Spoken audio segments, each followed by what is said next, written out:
10 ঘন্টার ব্যবধানে পরপর দুটি মর্মান্তিক দুর্ঘটনার সাক্ষী হল ভারতবাসী। দিল্লিতে ভবন ধস আর উত্তরপ্রদেশে ভবনের ছাদ ভেঙে বেঘোরে প্রাণ গেল নবজাতকসহ বেশ কয়েকজনের। শনিবার ভোররাতে উত্তর ভারতের মুস্তফাবাদে আচমকাই ধসে পড়ে 4 তলা একটি ভবন। স্থানীয়দের তৎপরতায় তাৎক্ষণিকভাবে কয়েকজনকে উদ্ধার করা হলেও ধ্বংসস্তূপে আটকে পড়াদের বিষয়ে তথ্য না পেয়ে অস্থির হয়ে পড়েছে ভুক্তভোগী পরিবারের সদস্যরা।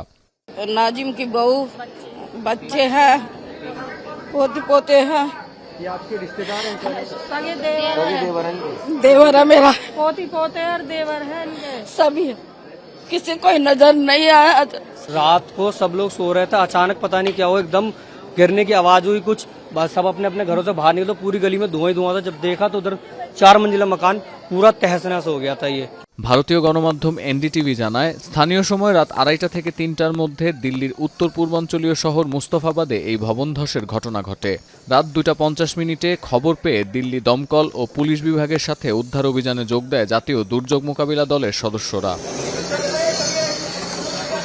এএনআইকে দেয়া সাক্ষাৎকারে দিল্লি পুলিশের জ্যেষ্ঠ কর্মকর্তা সন্দীপ লাম্বা বলেন, ভোররাত থেকে উদ্ধার অভিযান শুরু হলেও এখনও ভবনের ধ্বংসস্তূপের নিচে আটকা পড়ে আছেন বেশ কয়েকজন।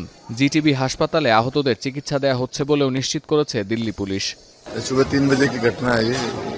इसमें जो है बिल्डिंग है, ये किराए पे एकदम किराए पे बिल्डिंग है, गिर गई है। इसमें करीब 14 लोग रेस्क्यू हो गए हैं हॉस्पिटल में अभी, और 4 लोग अनफॉर्चुनेटली डेथ हो गई। कारण ये इन्वेस्टिगेशन का मैटर है, हम इन्वेस्टिगेट करेंगे। अभी तो 4 ही हैं, उसके बाद रेस्क्यू चल रहा है। 8-10 लोग दबे होने की संभावना भी है। ভবন ধসের কারণ সম্পর্কে এখনও নিশ্চিতভাবে কিছু বলতে পারছে না দিল্লি পুলিশের কর্মকর্তারা। ভারতীয় গণমাধ্যমে বলা হচ্ছে, ভবন ধসের আগে দিল্লির বেশ কিছু এলাকায় বজ্রসহ ভারী বৃষ্টি হয়েছে। 1 সপ্তাহের ব্যবধানে এ নিয়ে মোট 2টি ভবন ধসের ঘটনা ঘটল দিল্লিতে। গেল সপ্তাহে দিল্লির মধুবিহারে নির্মাণাধীন ভবন ধসে একজনের প্রাণহানি হয়। এ সময় দিল্লি জুড়ে ধূলিঝড়ের তাণ্ডব চলছিল। এদিকে শুক্রবার সন্ধ্যায় উত্তরপ্রদেশের মিরাটে লিসাদি গেট পুলিশ স্টেশন এলাকার একটি ভবনের ছাদ ধসে প্রাণ গেছে একই পরিবারের 5 সদস্যের। এর মধ্যে আছে 9 মাসের নবজাতক শিশু ও তার মা। সতীর্থ কর্মকার, এখন বিশ্ব।